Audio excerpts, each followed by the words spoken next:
मेरी कहानी थोड़ी सी फिल्मी है, इसलिए मुझे लगता है कि आप सभी को इसे जरूर सुनना चाहिए। उस समय मुझे नहीं पता था कि मेरी जिंदगी में क्या होने वाला है, लेकिन आगे कहानी बाकी है मेरे दोस्तों। मैं दिन भर सोता रहता, रोता रहता, परेशान होते रहता, लेकिन मैंने किसी को कुछ नहीं बताया। और एक दिन सुबह मैं घर छोड़कर चला गया। तीन ऐसी बातें जो आपकी जिंदगी में यदि आपने फॉलो कर ली तो आपको जिंदगी में सफल होने से कोई इंसान नहीं रोक सकता।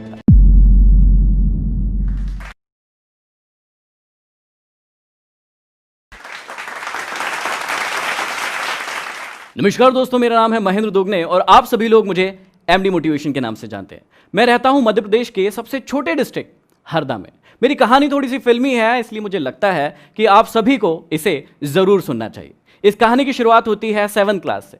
पढ़ने में बहुत ही गधा, उल्लू का पट्टा, डफर, कुछ भी कह सकते हैं आप। ऐसा था मैं 7th में।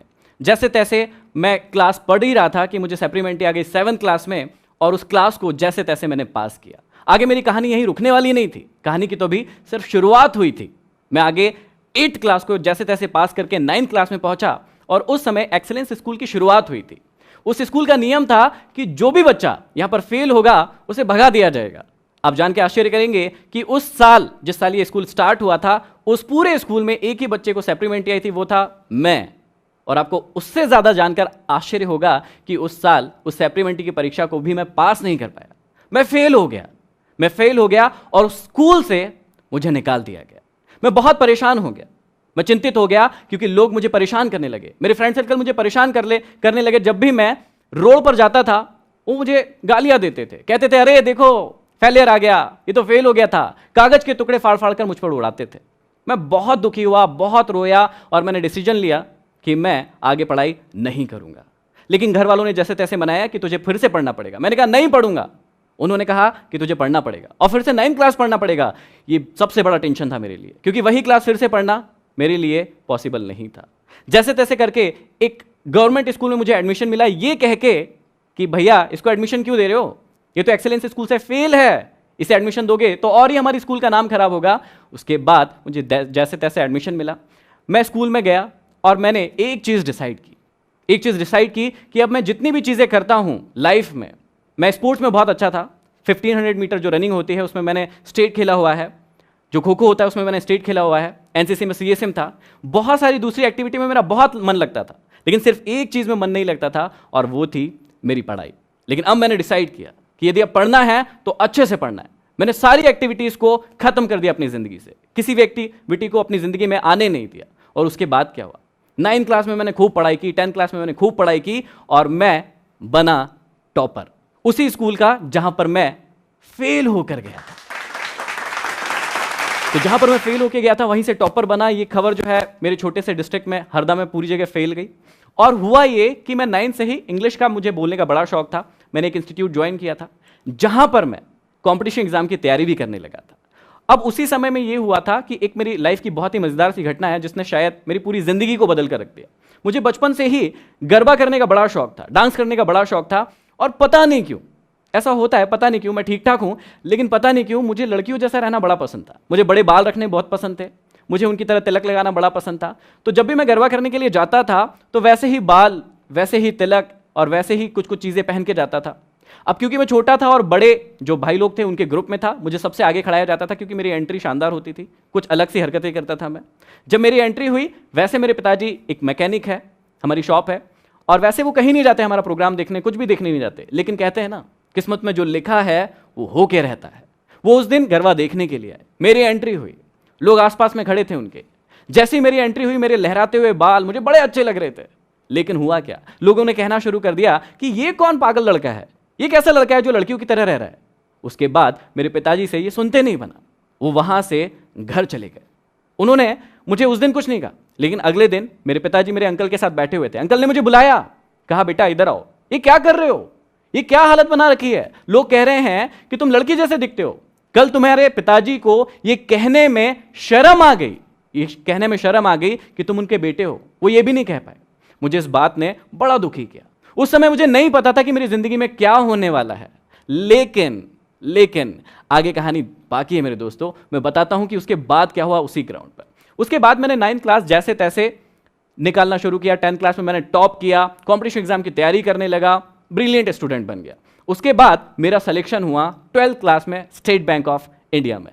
लेकिन कहते हैं ना, डेस्टिनी में कुछ और ही लिखा था। उस सिलेक्शन को मैंने एक्सेप्ट नहीं किया। उसके बाद मैंने उस सिलेक्शन को छोड़ दिया। मैं स्टेट बैंक ऑफ इंडिया का जो क्लर्क का मेरा सिलेक्शन हुआ था उसे ज्वाइन नहीं किया, उस सिलेक्शन को मैंने नहीं लिया। लेकिन उसके बाद कहते हैं ना, डेस्टिनी में यदि कुछ और लिखा हो तो फिर वो हो के रहता है। जहां मैं 4 साल से पढ़ रहा था, जहां मैंने सिलेक्शन लिया, उस इंस्टीट्यूट में एक क्लास होने वाली थी जो कि मोटिवेशनल क्लास होने वाली थी। हमारे गुरु हमें सिखाने वाले थे कि मोटिवेशनल स्पीकर कैसे बना जाए, जिंदगी में लीडरशिप कैसे डेवलप की जाए, आगे कैसे बढ़ा जाए। और ये सब सीखने के लिए मैं बहुत ही उत्साहित था। मैं बहुत ही उत्साहित था, एक्साइटेड था कि बस अब तो ये मैं सीखने वाला हूं। क्लास होने वाली थी शाम को 6 बजे। 10 बच्चे इकट्ठे होने वाले थे क्योंकि वो टॉप स्टूडेंट्स थे। उनको बुलाया गया, हम वहां पर बैठे हुए थे और उसी वक्त एक जो घटना हुई उसने मेरी पूरी जिंदगी फिर से बदल कर रख दी। मेरे गुरु आए और उन्होंने आते ही सबसे पहले यह कहा कि महेंद्र, तुम यहां से नीचे चले जाओ, तुम्हारे बस की ये बात नहीं है। यहां पर जितनी भी बातें होने वाली है वो बहुत ऊंचे लेवल की होने वाली है, बड़े लेवल की होने वाली है। ये बातें तुम्हारे बस की नहीं है। जिस संस्थान के लिए मैंने 4 साल दिए थे, उनके गुरु ने मुझे ऐसा कहा। वो मेरे भी गुरु हैं, अभी भी है, लेकिन मुझे ये बातें बहुत चुभी। मैं उस वक्त उनसे कुछ नहीं कह पाया, लेकिन मैं नीचे गया और खूब रोया, खूब परेशान हुआ कि मुझे ऐसा क्यों कहा गया। उस वक्त ये बात नहीं पता थी कि ये मुझे क्यों कहा गया, लेकिन आज समझ में आता है कि ईश्वर ने सब कुछ तय करके रखा था, इसलिए वो घटना उस दिन हुई थी। उस दिन के बाद मैंने उस संस्थान को छोड़ दिया। मैं आज तक वहां नहीं गया। मैं अपने घर गया, 3-4 दिन घर पर रुका और बहुत रोया गाया, परेशान हुआ। घर वालों को भी चिंता हुई कि इसके साथ ये क्या हुआ है। जो व्यक्ति एक भी दिन ऐसा नहीं हो कि इंस्टीट्यूट नहीं जाए, वो 4 दिन हो गए इंस्टीट्यूट क्यों नहीं जा रहा है। मैं दिन भर सोता रहता, रोता रहता, परेशान होते रहता, लेकिन मैंने किसी को कुछ नहीं बताया। और एक दिन सुबह मैं घर छोड़कर चला गया मैं घर छोड़कर, और उसके बाद 1 साल तक अपने घर से बाहर रहा। उस 1 साल ने मुझे अपनी जिंदगी का दौर ही बदल दिया, मेरा रंग बदल दिया। जो चीजें मैं कमरे के अंदर रहकर सीख रहा था, मुझे अब पता चला कि असली में दुनिया होती क्या है। मैं रात भर काम करने लगा, कॉल सेंटर्स में काम करने लगा, दिन भर गैरेज। मेरे पिताजी मैकेनिक थे, तो बचपन से ही मुझे गाड़ियों का काम करना आता था। पैसे कमाने के लिए मैं दिन भर गैरेज पर काम करने लगा। इसका रिजल्ट ये हुआ कि 1 साल में मैं इतना वीक हो गया, इतना कमजोर हो गया कि बस मरने जैसी हालत हो गई। मैंने सोचा मरने से अच्छा है कि घर वापस चला जाए। मैं घर वापस आया। घर वाले खुश हुए कि चलो लड़का वापस आ गया। उसके बाद उन्होंने पूछा कि अब क्या करोगे। मैंने कहा कि पिताजी का गैरेज ज्वाइन करूंगा। उन्होंने कहा ठीक है। 2.5 साल मैं अपने पिताजी के साथ अपने गैरेज पर काम करता रहा, लेकिन अब मुझे पता था कि आगे मुझे क्या करना है। मैं किताबें भी पढ़ता था। मैं उसी दौरान किताबें पढ़ता था, मोटिवेशनल किताबें पढ़ता था, सेल्फ हेल्प बुक्स पढ़ता था। लोग कहते थे कि पागल है तो तूने स्टेट बैंक ऑफ इंडिया की नौकरी छोड़ दी, अब देख तेरी जिंदगी किस हालत में है, इससे अच्छा तो तू नौकरी कर लेता। लेकिन मैं मुस्कुराता था क्योंकि मुझे अब पता था कि मुझे अपनी जिंदगी में क्या करना है। उसके बाद मेरी जिंदगी बदली। 2.5 साल के बाद फिर वही हुआ जो हमेशा एक इंसान के साथ होना चाहिए या होता है। मेरे पिताजी के साथ किसी छोटी सी बात पर बहस नहीं होना था, लेकिन हो गई क्योंकि डेस्टिनी में लिखा था। वो बहस हुई मेरे पिताजी से। मेरे पिताजी ने कहा मुझसे कि यदि तुझे शॉप पर नहीं जाना है तो मत जा, क्यों कर रहा है काम, तेरे को नहीं करना है तो मत कर। मैंने उनसे कहा कि ठीक है, अब मैं शॉप पर नहीं जाऊंगा। उन्होंने मुझसे पूछा कि नहीं जाएगा, पक्का नहीं जाएगा। मैंने बोला कि हाँ, आज के बाद मैं शॉप पर नहीं जाऊंगा। उसके बाद अगले दिन मैं सुबह उठकर फिर से घर से भाग गया। लेकिन इस बार मैं सिटी से बाहर नहीं गया था, सिटी में ही गया था।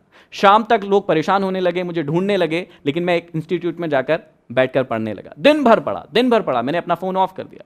शाम को जब घर पहुंचा, घर वालों ने पूछा क्या हो गया। मैंने बोला कुछ नहीं, अब मैं शॉप पर नहीं जाऊंगा, मैं एक मैकेनिक नहीं बनूंगा, मुझे कुछ और बनना है। उन्होंने कहा ठीक है। मैंने 1 साल फिर से पढ़ाई की और इस बार मेरा सिलेक्शन हुआ सिंडिकेट बैंक में। और मैंने उस सिलेक्शन को भी नहीं लिया। अब शायद आप लोग भी मुझे पागल ही कह रहे होंगे कि 2008 में मेरा सिलेक्शन हुआ स्टेट बैंक में, मैंने वो भी ज्वाइन नहीं किया। इस बार मेरा सिलेक्शन हुआ सिंडिकेट बैंक में, मैंने उसे भी ज्वाइन नहीं किया। फिर मैं करना क्या चाहता था? जी हां, अब मुझे पता था कि मैं बनना क्या चाहता हूं, मैं करना क्या चाहता हूं। मैंने अपने खुद के इंस्टीट्यूट की शुरुआत की। उसका नाम है चेंज एकेडमी, जहां पर हम लोग बच्चों को कॉम्पिटिशन एग्जाम की तैयारी करवाते थे। लेकिन मुझे पता था कि मुझे क्या करना है। उसी के साथ साथ मैं अपनी सिटी में बच्चों को मोटिवेट करने लगा। मैं कॉम्पिटिशन एग्जाम की तैयारी तो करवाता था, लेकिन उनसे कहता था कि अपनी जिंदगी में वही काम करना जिसे करने में मन लगे, जिसे करने में आपको एक्साइटमेंट फील हो, जिसे करने में आपको कभी थकान महसूस ना हो। लोग मुझे कहते थे कि पागल हो क्या, तुम तो कंपटीशन एग्जाम की तैयारी करवाते हो, फिर ये क्यों कहते हो कि वो काम करो जिसमें मन लगे, पसंद हो। मैं उनको कहता था कि मेरा धंधा नहीं है, मैं इंसान को इंसान बनाना चाहता हूं, उसे सिखाना चाहता हूं कि जिंदगी को कैसे जिया जाए। ये कारवा चल रहा था 6 साल में मेरे 3 ब्रांचेस हो गए, मेरा इंस्टीट्यूट बड़ा होने लगा, लोग सोचने लगे कि बस अब तो ये सक्सेसफुल हो गया, आगे बढ़ गया। लेकिन कहानी तो अभी शुरुआत हुई थी, कहानी अभी शुरू हुई थी, और उसी दौरान आया 2017 का एंड। मैं बहुत सारे काम कर रहा था, बहुत सारे टॉक्स ले रहा था, स्पीचेस ले रहा था, लोग मुझे जानने लगे थे, मेरे इंस्टीट्यूट की बहुत सारी ब्रांचेस खुलने लगी थी, जहां पर जिस सिटी में 25 से 30 हजार कमाना भी बहुत बड़ी बात होती है। लोगों को लगता है कि अरे बाप रे 25 से 30 हजार रुपए कमाता है व्यक्ति। वहां उस सिटी में मैं हर महीने 1 लाख रुपए से ज्यादा कमाता था। लेकिन ट्विस्ट यहीं पर है, मैंने उस सारी चीज को दांव पर रखा क्योंकि मुझे अच्छा नहीं लग रहा था। मुझे लग रहा था कि इससे और कुछ बड़ा कर सकता हूं मैं, और कुछ अच्छा कर सकता हूं मैं। और फिर 2017 का एंड आया। वहां पर क्या हुआ, वहां पर मैंने एक डिसीजन लिया कि अब इन सारी कोचिंग्स को मुझे बंद करना है, क्योंकि मुझे कुछ और अच्छा करना है। मेरे दिमाग में चल नहीं रहा था, मुझे समझ ही नहीं आ रहा था कि मैं ये काम करूं या ना करूं। फिर डिसीजन लिया कि मुझे ये काम अब नहीं करना है, और 2017 के एंड में मैंने तीनों के तीनों ब्रांचेस बंद कर दिए। अब लोग फिर से परेशान होने लगे, फिर से मुझे पागल कहने लगे कि यार इससे बड़ा पागल कोई नहीं है। सारी सिटी में ये बात हो गई, क्योंकि छोटी सिटी है तो सारी जगह बात फैल गई कि महेंद्र तो फिर से पागल हो गया। अब उसने एक कैमरा खरीद के लाया है, एक माइक खरीद के लाया है, अब तो वो ना शादियों की शूटिंग करेगा शायद। ऐसी बातें मार्केट में उड़ने लगी, सबको ये बात पता चल गई। मेरे काफी सारे स्टूडेंट्स थे, उन्होंने भी ये बातें फैलाना शुरू कर दी। लेकिन इस बार भी वही हुआ, मैं मुस्कुराता रहा, मैं किसी से कुछ नहीं कहा, और मैं बैठ गया एक रूम के अंदर, एक कमरे के अंदर, एक कैमरा और एक माइक लेके। और फिर शुरुआत हुई मेरी जर्नी की। वो जर्नी थी यूट्यूब की जर्नी। मुझे पता था कि मुझे अब क्या करना है, मैं आगे बढ़ता गया। मैंने 4 महीने वीडियोस बनाना शुरू किए। शुरुआत में ये बहुत कठिन होता है, क्योंकि जब वीडियो डालते हैं तो यदि आप यूट्यूब से हैं तो आपको पता होगा कि व्यूज नहीं मिलते हैं, लाइक्स नहीं मिलते हैं, लोग उसे शेयर नहीं करते हैं, बड़ा दुख होता था। लेकिन मुझे अपने आप पर पूरा विश्वास था, मुझे पता था कि मुझे क्या करना है, मुझे पता था कि मेरी मंजिल कहां है, मुझे अपने आप पर विश्वास था। और इसी प्रकार मैं 4 महीने तक उसको जारी रखता गया।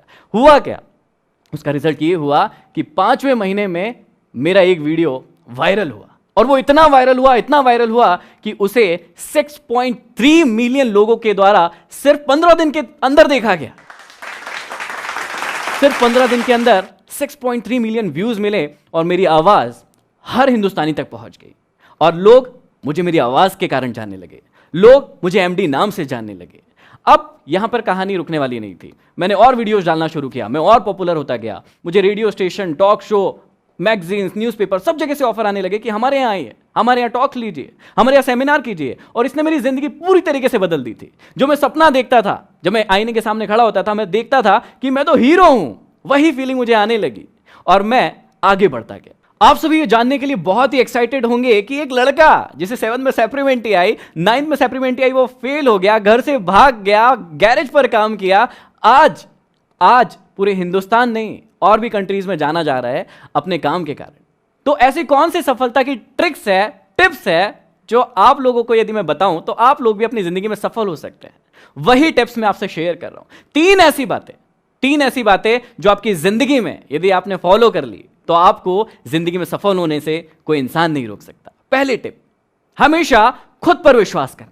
हमेशा याद रखना, खुद पर विश्वास करना, क्योंकि कई बार जिंदगी में ऐसा होता है कि जब हम काम करना शुरू करते हैं, फेल होते हैं, गिर जाते हैं, लेकिन कई लोग वहीं पर पड़े रहते हैं, अपनी जिंदगी में सोचते हैं कि मैं आगे नहीं बढ़ सकता, मैं कुछ नहीं कर सकता। मैं आपको समझाना चाहता हूं, मैं आपको बताना चाहता हूं कि जिंदगी में किसी पर विश्वास करे ना करे, लेकिन सबसे पहले खुद पर विश्वास करें। दूसरी टिप्स जो मैं आपको देना चाहता हूं बहुत ही इंपॉर्टेंट है, अपने आप को कभी भी सस्ते में मत बिकने दीजिए। कई बार ऐसा होता है कि हम अपनी जिंदगी में जब एम बनाने के लिए बैठते हैं तो छोटे छोटे से एम बना लेते हैं, सोचते हैं कि ये भी हम कर पाएंगे या नहीं, खुद पर विश्वास नहीं होता है। दोस्तों, मैं आपको समझाना चाहता हूं कि अपने आप को और अपने सपनों को कभी भी लिमिटेड मत कीजिए, उन्हें बड़ा बनाइए, और अपने आप को कभी भी सस्ते में मत बिकने दीजिए। और तीसरी और सबसे इंपॉर्टेंट चीज, हमेशा याद रखना, बड़ा नौकर बनने से अच्छा है छोटा मालिक बन जाना। हमेशा खुश रहोगे। क्या आपको लगता है कि लाइफ में सक्सेसफुल होने के लिए डेस्टिनी की जरूरत पड़ती है?